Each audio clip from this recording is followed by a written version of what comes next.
Depuis 2006, l'association Aider développe des cohabitations solidaires en Drôme et en Ardèche. Un habitant héberge à son domicile un jeune en échange de sa présence, d'une aide occasionnelle et éventuellement d'une participation financière légère.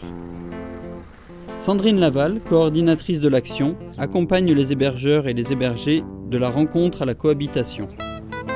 Cette démarche originale propose de nouveaux modes d'hébergement adaptés aux réalités sociales. Il y a d'un côté des difficultés d'accès au logement pour les étudiants, salariés, stagiaires ou apprentis. De l'autre, une volonté des seniors de vivre le plus longtemps possible à leur domicile. C'est leur première cohabitation à toutes les deux. Et là, au bout d'un an, je viens faire un bilan de sortie, puisqu'elles partent toutes les deux vers d'autres projets. Aujourd'hui, elle a rendez-vous avec Marie-France et Laura. Alors j'ai choisi la cohabitation parce qu'au niveau financier, c'est plus intéressant pour moi parce que j'avais trouvé un travail où je faisais que 30 heures par semaine et donc j'avais pas un gros salaire. Du coup, ce mode de vie-là, ça me permet d'avoir plus d'argent pour moi à la fin du mois. Qu'est-ce qu'elle m'a apporté, Laura? C'est toujours son sourire, quelquefois j'avais pas le moral, ses grands éclats de rire, cette façon qu'elle est, quoi. Laura, c'est vraiment la personne idéale pour cohabiter. Moi, je suis tombée, je crois, sur la perle, si on peut dire. Moi aussi, également, c'est que du positif. J'ai trouvé une nouvelle mamie, donc tout va bien.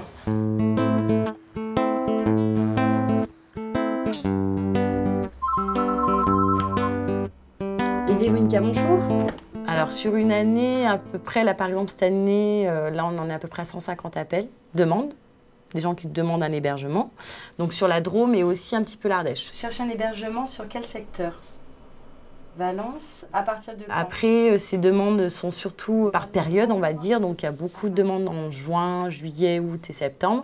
Mais aussi tout au long de l'année parce qu'il y a, comme je vous disais tout à l'heure, on répond à un public qui n'est plus seulement étudiant. Il y a aussi des gens qui viennent faire des stages ou des formations. Et les formations, elles peuvent démarrer en décembre. Là, il y en a beaucoup qui démarrent en novembre, en janvier.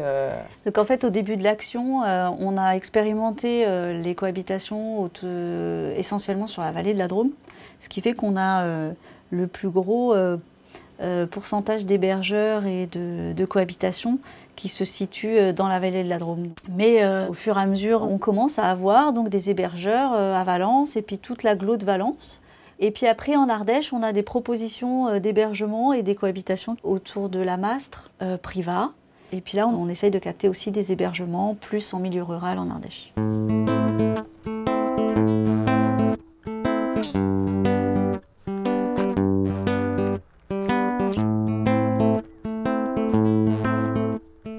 C'est venu parce que je suis de la région de l'Isère et que mon lieu de stage se trouve trop loin de chez moi, donc par le biais de l'association, j'ai trouvé Stéphane et Magali pour m'accueillir.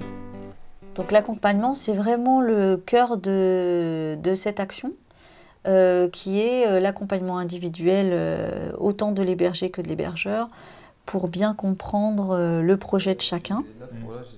Donc ça, c'est un accompagnement individuel qui se fait alors chez l'hébergeur pour nous permettre de voir l'hébergement qu'il propose, l'environnement géographique, mais aussi l'environnement familial, social. Avec l'hébergé, la démarche elle sera la même. C'est aussi bien comprendre son projet, pourquoi il a un besoin d'hébergement, quelle durée, qu'est-ce qu'il est prêt à partager, pourquoi il choisit ce mode d'hébergement, quel profil il préférerait avoir, s'il est mobile ou pas. Et si les deux souhaitent cohabiter, on va les accompagner dans la construction d'un document qui va officialiser, formaliser leur cohabitation. Le choix de l'association Aider était aussi quelque chose qui nous a, je pense, aidé à passer le pas, puisqu'on voulait faire quelque chose, on voulait effectivement partager notre maison. Après, le faire sans cadre, le faire comme ça, on est toujours un peu réticent puisqu'on ne sait pas vers qui se retourner en fait, puis on ne sait pas surtout qui on va accueillir. Donc au début, il nous a aidé effectivement assez déculpabilisant parce qu'on pourrait dire on accueille quelqu'un, on va s'occuper de lui, on va tout faire comme si c'était un invité. C'est pas ça en même temps. S'il faut que ça dure, il faut aussi que ça soit vivable pour nous. Et puis aussi, elle intervient auprès des jeunes en les cadrant aussi, en disant que voilà, enfin, on vit ensemble, donc chacun sa part. Alors qu'on pourrait dire bon bah on est chez nous, on débarrasse nous-mêmes, on fait tout ça. Alors que non, là on partage les tâches en fait. Je mets le couvert sur la caméra.